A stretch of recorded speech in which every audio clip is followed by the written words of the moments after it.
Hello, and welcome to the semi-finals of the 3-minute thesis competition for 2022. My name is Dr. Paul Spencer, and I'm from the Bristol Doctoral College.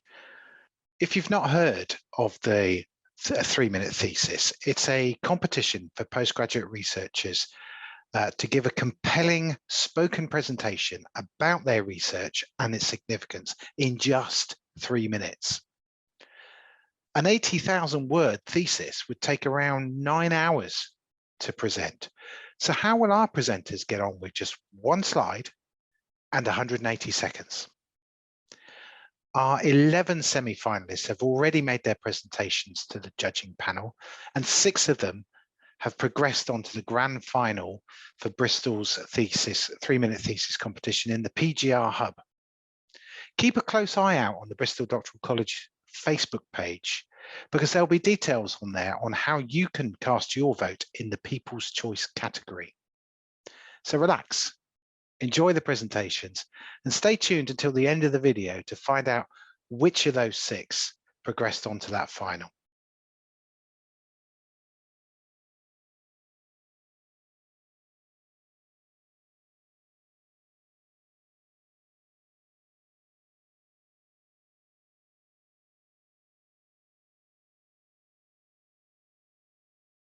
I'm a very productive person, not in any actual useful sense, like doing chores, but in the way that I make blood. Actually, we all are. Right now, our bodies are producing 2 million red blood cells every single second, which is pretty productive if you ask me. But what's more amazing than this fast-paced production of a cell that you can't live without is the fact that we simply have no idea how the body manages to do this. How does it produce enough so that you don't faint, but not so much that you burst? Understanding this and being able to repeat it in a lab setting would mean an unlimited supply of safe blood being produced, which would be life-changing for many. But first, we need to understand how the body is producing this much. We do know one quite surprising thing. It all relies on a very specific cell. This cell you can see on the top of my slide. These are immune cells called macrophages. And the one on the left is doing its normal job in the body. It's protecting you from microorganisms like disease. However, as you can see, it can specialize, turning from the black cell on the left to this purple cell on the right. And in doing so, it can turn itself from a soldier to a more nurturing cell, which is able to look after red blood cells. So these cells, like all cells in your body, express proteins. These are like hands on the surface of the cell. The cells use them to hold on to each other, or they can communicate by passing notes back and forth. And the type of hand that a cell expresses on its surface will determine what function it can do. So here, by putting down its sword and picking up a red blood cell, this macrophage can form islands. These are the islands you see in the bottom left of my slide. These form within your bone marrow and are called erythroblast islands. As you can see here, the purple macrophage in the center is able to gather up all of these big, juicy red cells. These are erythroblasts, and they will later develop into red blood cells. We know that the direct cell-cell interactions between these 2 cell types, so the handshaking that goes on, is really important for blood production, but we don't know which hands are important or what they do. In my research, I use microscopes to be able to image and see these islands in the lab. And I can strip away the potentially important hands from the surface of macrophages to be able to see which ones are important and understand what makes these so special. My research asks, how does the body produce blood? Where does it go wrong in disease? And how can we alter macrophages in a lab to be able to produce blood more efficiently? In a world where we can produce unlimited blood, we can reduce the risk of transfusion rejection, and donor shortages will be a thing of the past. Thank you.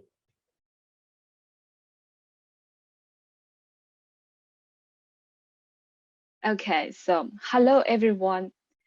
I'm sure everyone here has noticed that in this age where humans are surrounded by the intelligent electronic devices, there is a lot of illegal theft going on, such as collection of shopping habits and personal information leakage, right? But beyond this deliberate violation, there is a more perpetual, more silent theft, and it really happens every moment in each of our pockets. It's the leakage problem of our electrode devices. We have all met this situation. After lunch, you take out computer for afternoon meeting, only to find that the computer has run out of power. Or you travel on a train and you realize that the phone is dead, so you can't display the QR code. Not to mention our smartwatches, when suddenly turn off when you are hiking, leave you unable to record the exercise and body data for the remaining halfway. So electrode devices have developed our habit to charge and using them, but behind it lies in this very insidious leakage, which is so common that we don't realize these unused electrode devices are stealing power all the time. The reason for this is transistors, the basic unit of electrode devices built in a whole solid semiconductor, which means that everything is interconnected, so the leakage is the inherent issue of transistor. In the earlier days of electrode devices, when the number of transistors was only several hundred, the leakage issue was not significant. As the smart devices become more complex, having billion transistors, the leakage can consume up to half of the total energy in standby situations. So if we continue to tolerate such action, and it will be our daily nightmare in the near future.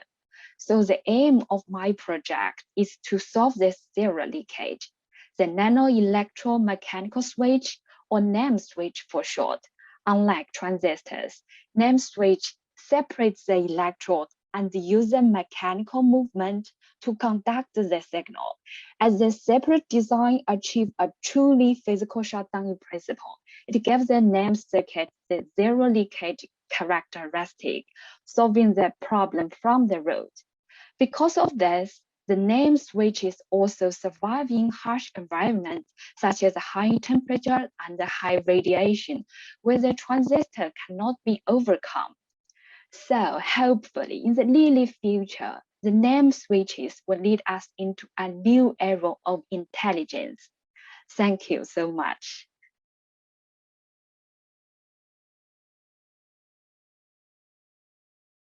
So one day I was walking with my friend when he asked me, who's the smartest person that I know?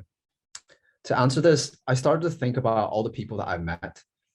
Was it that entrepreneur who's got this clear mind and always seems to know the right thing to do at different situations? Or was it the scientist who's very on top of her general knowledge? Or even was it that friend that seems to always know the right answers to all my problems? I found that it was relatively easy for me to say that they are intelligent, but when I tried to compare them based on this single metric, it got a bit fuzzy. Clearly, intelligence is not a single thing. It can manifest itself in a huge variety of behaviors that allow some of us to excel more than others. And the goal of my research is to see if we can learn something from these intelligent behaviors and use it to help robots to navigate in our world. One element of intelligence I focus on is self-learning. Being self-aware and learning from mistakes is something that we can do at a very young age. Toddlers aren't taught how to walk. Instead, they learn through the pains of falling over and over again, or the happiness that they get when they eventually are able to stand up. So this ability to self-reflect allows us to learn new skills, and it helps us to become better and better at them. And it turns out that we can actually make robots do the same. The idea is very similar to how we train dogs, by giving it a treat. At the beginning, the robot would not know what to do, and it would act randomly. But when it does something correctly, we can give it a reward. And just like a dog, if the robot's being programmed to be greedy, it can learn what it needs to do in order to maximize the reward that it gets. By doing this, robots can accomplish many difficult tasks without ever knowing their own physics. Things like being able to manipulate objects using a soft robot hand, or how to run on 6 legs. However, humans can still do better. We're able to manipulate any new objects without ever having to have seen it before. So my research will aim to equip robots with the knowledge to be able to adapt to these new situations so that not only they can exist alongside humans, but also excel. Now, learning is just one piece of this gigantic puzzle of intelligence, even though we don't have a clear picture of what it looks like. But we can detect intelligent behaviors when we see it, just like how I recognize that my friends are intelligent. And by allowing robots to find their own ways to problems, maybe we can discover new pieces to this puzzle. Thank you.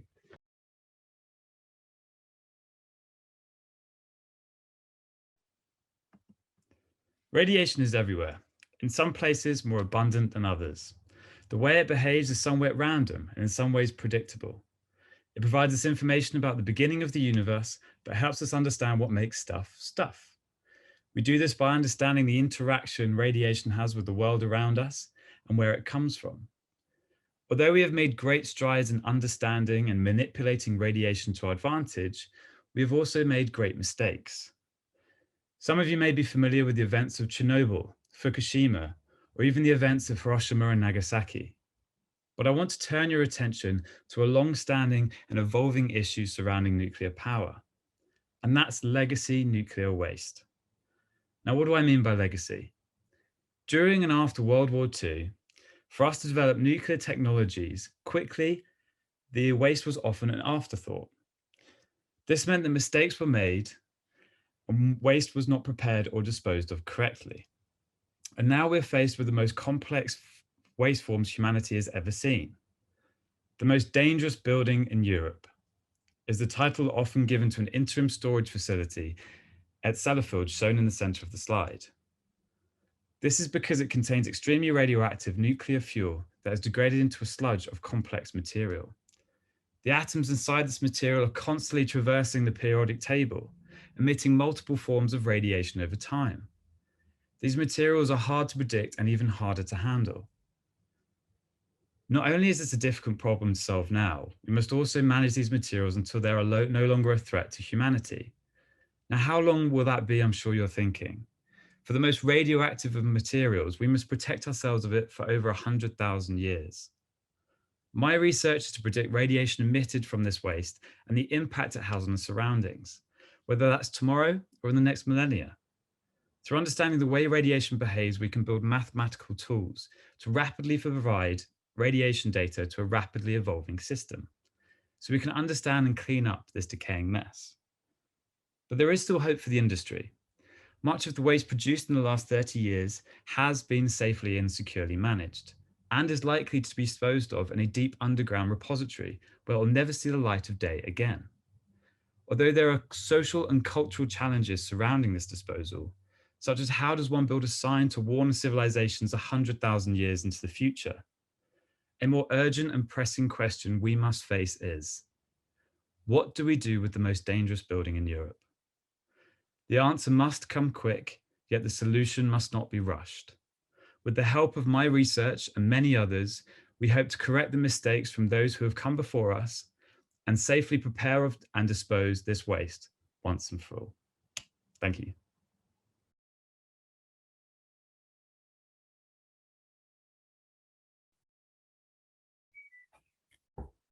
Can I start with a question? Are you happy or sad? On the screen is a happy or not board. If it seems familiar, you might have seen one outside a service station toilet. When confronted with one of these, I sometimes find my hand hovering hesitantly over the faces. I mean, what am I being asked to grade exactly? And sometimes the demand to categorize my experience by one of 4 decreasingly smiley faces puts me in such a bad mood. I find myself smacking the red face and walking away furiously. I mean, maybe I overthink these things, or maybe I just have an ordinary capacity to feel many emotions at the same time. I've encountered boards like this repeatedly during my research fieldwork, as they're not just the mainstay of service stations, but also of special educational needs schools. My research explores the emotional experiences of young people with severe learning disabilities who self-harm. Self-harm is commonly related to overwhelming emotions like depression, anxiety, or shame, which arise in response to adverse or traumatic experiences. However, if the person hurting themselves has a severe learning disability, the focus typically narrows to the person's diagnosis and immediate environment. In fact, the more severe the learning disability, the less likely a person's emotional state will be considered in relation to their self-harm. I've spent 8 months closely observing 3 young people with severe learning disabilities who self-harm using an observational methodology known as ethnography. I remember watching an emotion card just like this placed on the table in front of Cassie, one of my participants. Cassie, at the tender age of 14, has lived a life full of lost and found relationships. She's known the death of people she loved and the loss of things that mattered to her, and sometimes she hurts herself. "How do you think you did today?" Cassie's asked. And as she looks down at the 4 faces, I think of her day so far.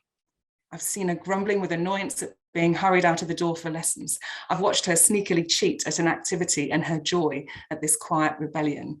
I've seen a brief and beautiful intimacy as a staff member responds to her with maternal affection. And I've seen jealousy rise in her towards a peer. And now she sits and looks at the emotion card. And after a long pause, Cassie taps the sad face. The teacher's a bit thrown by this. "Oh, you've done really well today, Cassie," she says, and she taps the green face. "I think she's trying to tell you that she's sad," a staff member says quietly.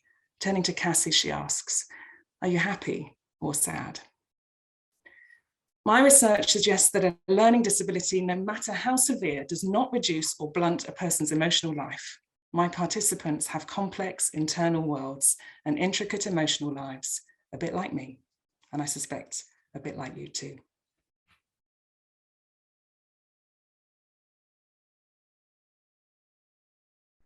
All of us know someone who's been affected by cancer. This disease killed over 10 million people in 2020.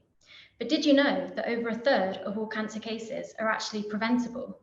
Imagine all of the heartache and misery that can be avoided if we can identify exactly who will be next and intervene before it ever happens. Cancer is the result of genetic changes. Your body is made up of over 37 trillion building blocks called cells. Each cell has its own function. A cell in your lung might help you take in oxygen, whereas a cell in your skin might protect you from environmental threats. Every cell in the human body has a genetic code. This is a set of instructions for the cell. Imagine being in a big crowd. You've got all these voices swirling around you, telling you what to do next. This is what it's like being a cell, and those voices are genes. We can increase or decrease the volume that all the genes shout at in order to alter the decisions a cell makes. This is important as it allows our bodies to react to changing environments. However, mistakes can be made, with some genes shouting louder than they should. My work looks at whether these volume changes could cause cancer. Specifically, I want to know, how does obesity increase or decrease the volume of certain genes? And which of these volume changes make somebody at an increased risk of getting bowel cancer? And what if we could design a drug or other therapy that can reverse those changes, stopping the cancer from ever developing? In order to answer these questions, I look at the volume of genes across hundreds of thousands of people. I look at which volume changes are more common in people with obesity and whether any of those volume changes also increase the risk of bowel cancer. This approach has led to clues about how obesity might cause bowel cancer. For example, metabolism, that's the way we get energy from the food we eat, seems to be important. My research shows that volume changes caused by obesity alter our metabolism in a way that makes it easier for cancer not only to develop, but can also make the cancer more aggressive when it does. The next step is to find drugs which can reverse those changes or kill affected cells. This would mean that the cancer never develops in the first place. As things stand, half of us on this Zoom call will be diagnosed with cancer in our lifetime.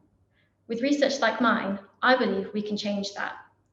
The more we know about how genetic changes cause cancer, the better equipped we'll be to stop it from ever happening. Thank you for listening.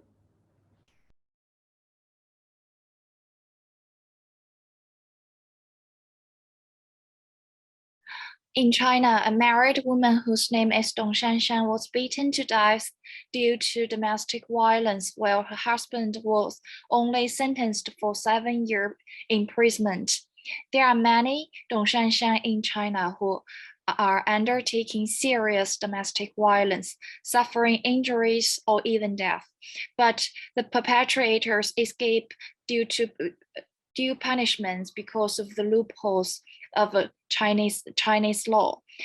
And domestic violence is a global issue. The place recorded a total of a lot of domestic abuse-related incidents in England, Wales. I will use as a simple example. In England, Wales, every week there will be 2 women died from domestic violence, and about 30 women suffer from domestic violence in China. Intimate partnerships alone affects more than 12 million people every year. I was a victim of domestic violence too, although it's hard for everyone to believe that because I'm a practicing lawyer and I'm a law PhD student who studied domestic violence. But trust me, back then I was no idea what kind of emotional domestic abuse I was suffering. So the victims of domestic violence are all around you. Your mother, your sister, your friends, they may be the victims of domestic violence and you don't know. However, the legal response system to domestic violence in China is quite different from what in England, Wales. It does not contain psychological harm. By contrast, coercive control is a criminal offense in England, Wales, and the types of protective orders in China is also very limited, which only contain personal safety order. In comparison, England and Wales have multiple kinds of protective orders for domestic violence victims. However, even with the sophisticated legal response system to domestic violence in England, Wales, the women here still need to face serious danger from domestic violence every day. So we can't imagine what Chinese women are suffering from. So my research wants to study the reasons behind it and to try to provide a bespoke legal practices to improve the current legal response system to domestic violence in China. That's all. Yeah, thank you for listening.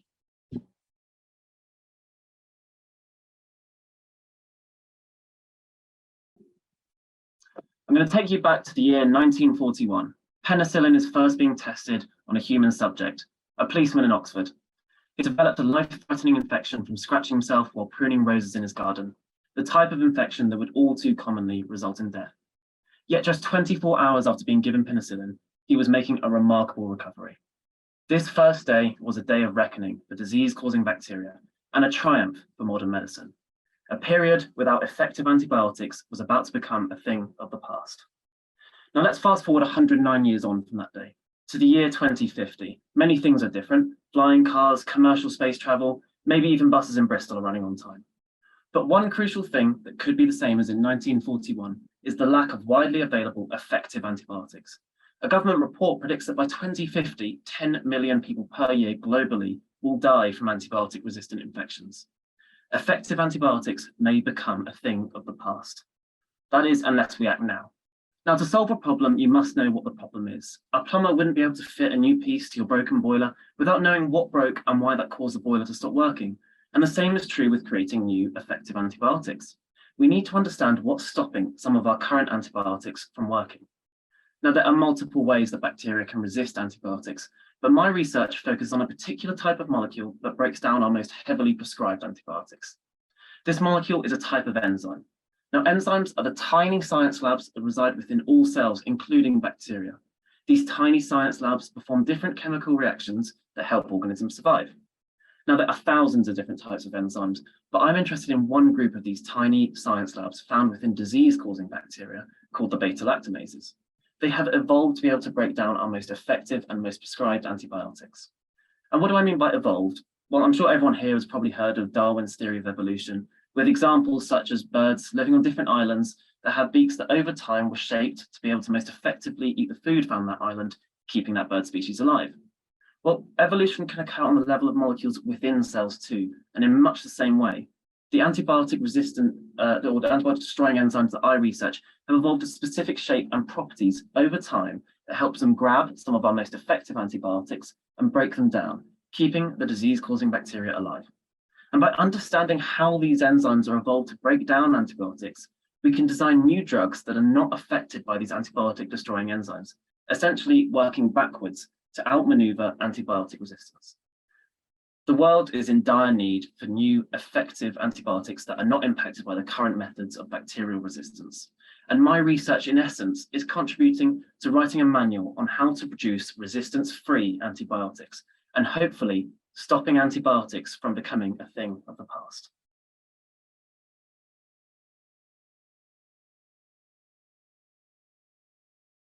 All right.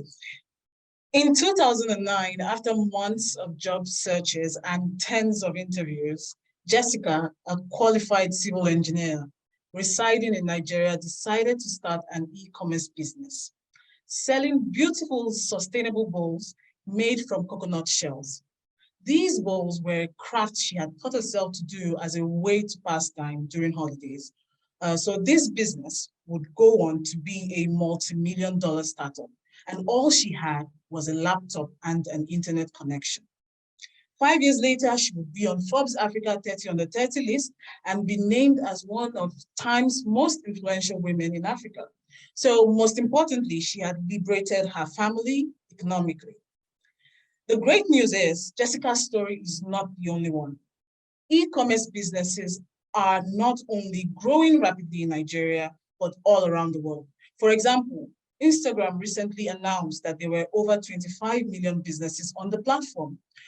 Most importantly, women like Jessica, who would have been at the mercy of the economical and political woes of Nigeria, are now being financially liberated. So you see, the great news about that is that my PhD is concerned with examining the critical factors that enable women internet entrepreneurs in Nigeria to succeed, because I believe there is a method to this success. And my work holds the key to finding this answer. The work I do is needed to create systems that can be replicated across the continent and globally so that we can create more Jessicas. And I believe when my findings are completed, I can then say, these are the steps we need to take. We don't need to wait on luck. These are the tools we need to provide. And these are the policies that we need to implement in order to create more enabling environments for more women like Jessica that can succeed and be economically independent, unlike the women who were existing before her. Because you see, several studies have shown that when women are empowered, right, the society benefits. And looking at the future, it is my hope that my research is adapted and adopted across the continent, and more women are stationed at the helm of African innovation locally and internationally. Thank you.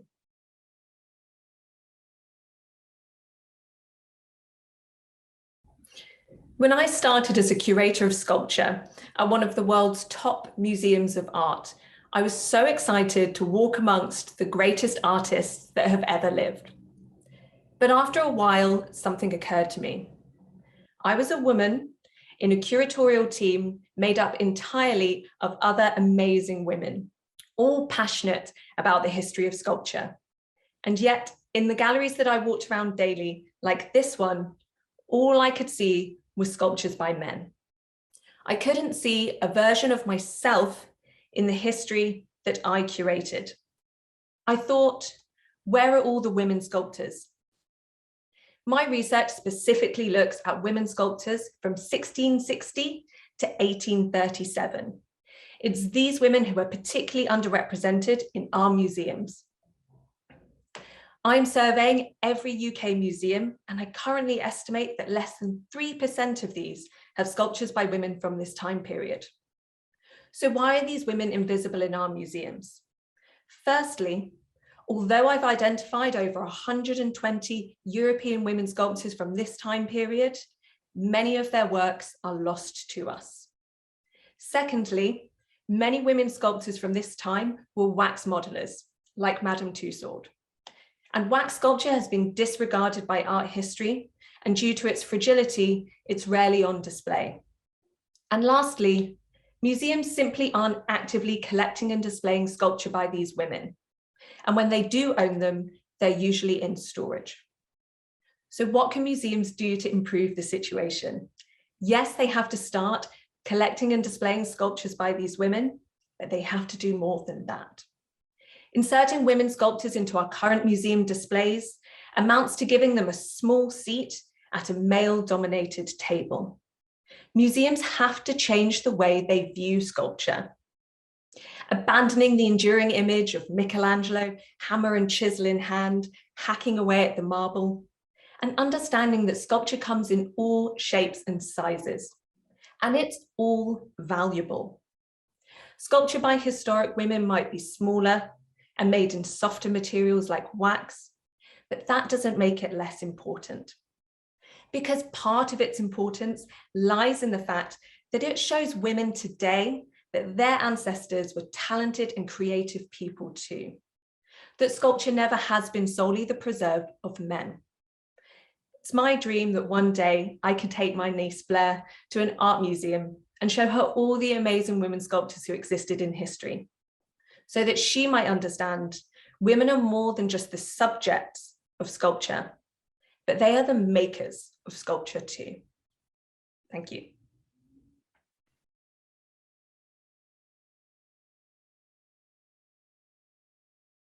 I invite you to travel with me to where I come from, far away, across the sea, in Western France. We are in January, it's quite cold. We are walking in a wide wood, we can hear a few birds singing in the bare trees, and suddenly this castle appears out of the water. You have arrived in medieval Brittany, a land full of legends and fairy tales, where stories are everywhere in the landscape. They tell us about King Arthur and his knights, about ladies and dragons. Now, many current stories in fantasy, for example, are inspired by such stories that were written in 12th century France. Today, we remember some of these romances as they shape our conception of the Middle Ages, filled with knights in shining armor and damsels in distress. But medieval romances were not only about damsels in distress and knights living in magical castles in Brittany. In the 1180s, a lesser-known French author was experimenting his own aesthetics. His name, Gauthier d'Arras. Not much is known of him, but his works are so different from his predecessors that they change our idea of medieval literature. If you had asked him if dragons are necessary to write a good story, he would have said no, realistic battles are better.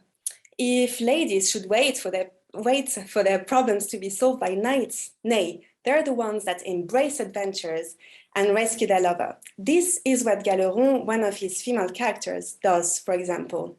In the middle of the night, she dresses up as a man, overcomes the castle's defenses where her husband, Ile, is locked up and seeks him out. You could argue she was the first female James Bond.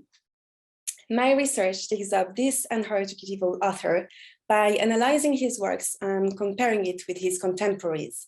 Gauthier has so much to say about his time and ours. He asks us, what is consent, promise? He tells us stories about self-made men that actually needed a bit of help, especially from women. He gives us clues about his contemporaries' conception of faith and love, of virtue and politics like no one else does in his time. And without being showy, because reality is more than enough. The Middle Ages are slowly disappearing from our horizon. We remember some of its characters, but the rest becomes always more blurred behind the mist of time. My thesis wants to rescue Gauthier and his unique vision from oblivion by giving him a space where we can listen and learn from him. Thank you.